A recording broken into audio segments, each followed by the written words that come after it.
வணக்கம் நண்பர்களே, நீங்கள் பார்த்து கொண்டிருப்பது உங்கள் கௌசிக் ரிவ்யூ. சரி வாங்க வீடியோக்குள்ள போய் என்ன நடக்க போகுது அப்படின்னு சொல்லிட்டு பாத்தீங்கன்னா, ஆச்சரியமே ஒரு பக்கம் வியந்து பார்க்குற அளவுக்கு ஒரு உயரத்துக்கு போயிருக்காருன்னா நம்ம எஸ்எஸ்கே. அவரோட உழைப்பு, நேர்மை, கண்ணியம் இது மட்டும் தாங்க அப்படின்னு சொல்லிட்டு அவரோட கருத்துப்படி சொல்லின்னு இருக்காரு.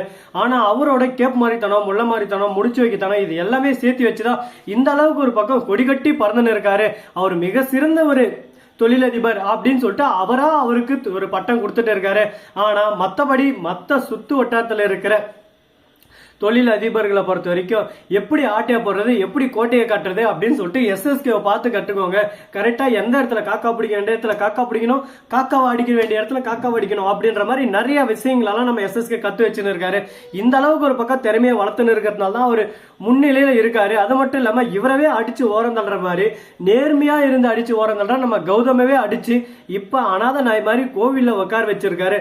கோவில்ல உட்கார்ந்தவருக்கு தான் அப்பா பேரு யாருன்னு சொல்லிட்டு தெரியல. மறுபக்கம் தான் அம்மா கூடவே இருக்காங்க. ஆனா ரெண்டு அம்மா கிட்டயும் தான் எந்த விஷயத்தையும் கேட்கவும் முடியல. என்ன பெத்த அப்பா யாருன்னு சொல்லுங்க அப்படின்னு சொல்லிட்டு வாயை திறந்து கேட்கவும் முடியல. ஒரு பக்கம் வளர்த்த அம்மா கிட்ட ரேவதி அம்மாவை அம்மான்னு சொல்லிட்டு உரிமையோட கூப்பிடலான்னு பார்த்தா அவங்களுக்கு தெரிஞ்சு அவங்க மனசு கஷ்டப்படும் சொல்லிட்டு அந்த கஷ்டம் ஒரு பக்கம். மறுபக்கம் அப்பா யாருன்னு சொல்லிட்டு தெரியாத ஒரு கஷ்டம் ஒரு பக்கம். அதே சமயத்துல எங்க போறது, என்ன பண்றது, இன்னும் கொஞ்ச நேரத்துல நட சாத்திட்டா நமக்கு போற இடமே இல்லையே, நம்மள நம்பி 4 பேர் இருக்காங்களே அப்படின்னு சொல்லிட்டு ஒரு பக்கம் துக்கத்திலையும் துயரத்திலையும் ரொம்பவே சோகத்துல உட்கார்ந்து இருக்காரு. அதே சமயத்துல மறுபக்கம் கொஞ்சம் பேர் ஆடியன்ஸ் எல்லாருமே கேட்டு இருந்தீங்க, என்னடா இது நம்ம கௌதம வளர்த்தாரு ஜானகியோட ஹஸ்பண்ட், அவரு எங்க போனாரு, அவர் தொழிலதிபரா சிங்கப்பூர்ல இருக்காரு, அவருக்கு தெரிஞ்சா இன்னாரும் என்னென்னவோ பண்ணிருப்பாரு, அவர் இதெல்லாம் இப்படியே சும்மா விட மாட்டாரு, அவர் எங்கடா போனாரு, அவர் கேரக்டரை என்னடா பண்ணுங்க, அவரை கொஞ்சம் கொண்டு வாங்கடா அப்படின்னு சொல்லிட்டு எல்லாரும் கேக்குறீங்க.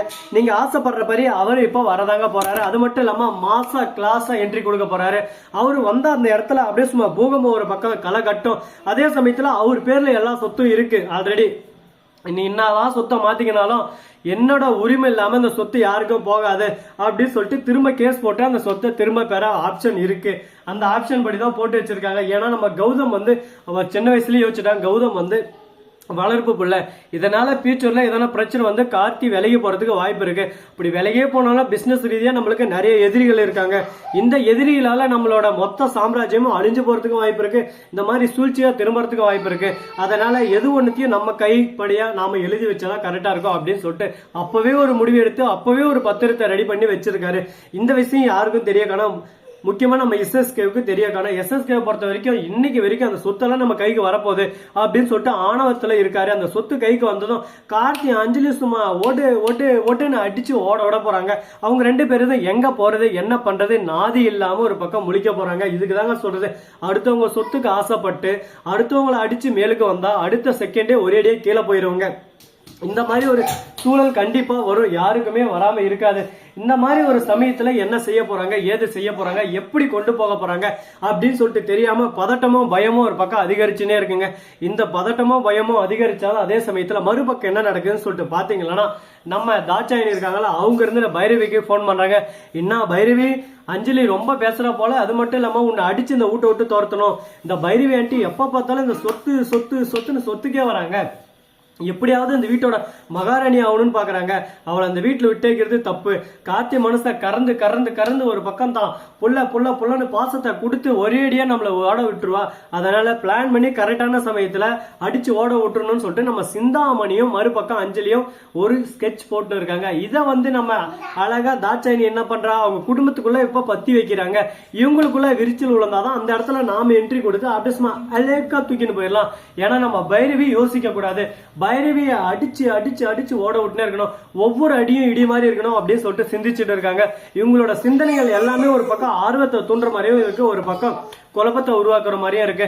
என்னடா இவங்க கிட்ட பத்திரமெல்லாம் இருக்கு, இவங்க டைரக்டா போயிட்டு ஒரேடியா அடிச்சுட்டு இந்த சொத்தெல்லாம் எங்களுக்கு தானே, நாங்க எப்படி இங்க இருக்காம நீங்க எப்படி இருக்கலாம், ஒழுங்கு மரியாதை வெளியே போங்கன்னு சொல்லிட்டு சொல்லலாம்ல, அதை விட்டு ஏன் பிரிவினை உண்டாக்குறாங்க அப்படின்னு சொல்லிட்டு பாத்தீங்கன்னா, என்னதான் இருந்தாலும் நண்பன் நமக்கு எதிரி ஆகணும். இப்ப அஞ்சலியும் காட்டியும் ஓட விட்டு இந்த சொத்தை அப்படியே பைரவி கிட்ட கொடுக்கலாம். பைரவி கண்டிப்பா நம்மளுக்கு விசுவாசியா இருப்பா. அப்படி பைரவியும் நமக்கு எதனா டுமுக்கு டிமிக்கி காட்ட ஆரம்பிச்சா அவளையும் ஒரு பக்கம் அடிச்சு தரமா ஓட விடலாம் அப்படின்னு சொல்லிட்டு ஒரு பிளான் பண்றாங்க. இதை பார்க்கும்போது நமக்கே ஒரு பக்கம் ஐயோயோ என்னடா பண்றது, இப்படிதாங்க ஒரு பக்கம் நடந்துட்டு இருக்கு. இந்த மாதிரி சூழல்ல நம்ம என்னதான் பண்றது சொல்லுங்க பார்க்கலாம். நம்ம என்னதான் பண்ணாலும் நமக்கு குறுக்க ஒரு லாரி வருதுன்னா நாம ஒதுங்கி போறதா தான் நம்ம பார்த்தாகணும். அதை விட்டு ஐயோ லாரி நமக்கு குறுக்க வருது, நமக்கு குறுக்க அந்த கௌசிக்கு வந்தா அடிச்சு ஓர கட்டுறா அப்படின்னு சொல்லிட்டு நாம வண்டியில போயிட்டு இருக்கோம் டூ வீலர்ல. நாம போய் இடிச்சா நம்ம நிலைமை என்ன ஆகும்? கோவிந்தா ஸ்ரீனிவாசா கோவிந்தா அப்படின்னு சொல்லிட்டு நம்மள அடிச்சு தூக்கிட்டு போயிட்டே இருக்கோம். அதனால எந்த இடத்துல விட்டு கொடுக்கணுமோ அந்த இடத்துல விட்டு கொடுத்து, பிடிக்க வேண்டிய இடத்துல அப்படியே சும்மா மாசா பிடிச்சி கிளாஸா அந்த இடத்துல வெற்றி பெற்று நம்ம பாட்டு போயிட்டே இருக்கணும். அதை விட்டு தேவையில்லாத நாம ஆசைகளையும் வதந்திகளையும் பரப்பின இருந்தா நம்ம வாழ்க்கை ஒரு பக்கம் கேள்விக்குறியா இருங்க. இந்த மாதிரி ஒரு சூழல்ல இன்னும் என்னென்ன நடக்க போகுது, ஏது நடக்க போகுதுன்னு சொல்லிட்டு தெரியாம குழப்பங்கள் நிறைந்த ஒரு தொடராதான் இப்போதைக்கு நம்ம இலக்கிய சீரியல் ரன் ஆகிட்டு இருக்கு. பாப்போம் இன்னும் என்னென்ன இன்ட்ரெஸ்டிங்கான விஷயமெல்லாம் நடக்க போகுதுன்னு சொல்லிட்டு. அது மட்டும் இல்லாம நிறைய குழப்பங்கள் நிறைந்த ஒரு சீரியல தான் இப்போதைக்கு போயிட்டு இருக்கு. சரி இப்படியெல்லாம் போயிட்டு இருக்கா, வா சொல்லலாம், வா வா உன்ன தூக்கிறோம் போடி. சரி வா 3 எடுத்துக்கா, 1 2 3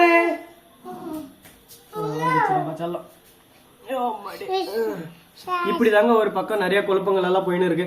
இந்த வீடியோ பிடிச்சிருந்தா லைக் பண்ணுங்க, கமெண்ட் பண்ணுங்க, ஷேர் பண்ணுங்க, டிண்டிங் பெல்ல தட்டி விட்டு போங்க. அப்பதான் நாம் போற அடுத்தடுத்த வீடியோ உங்களுக்கு உடனுக்குடன் நோட்டிபிகேஷன்ல வந்து கொண்டே இருக்கும். மிக்க நன்றி, தேங்க்ஸ் ஃபார் வாட்சிங், டாடா, see you, நன்றி, வணக்கம், வந்தனம், வருக, தருக, டாடா, பை பாய். இறங்க போலாம்.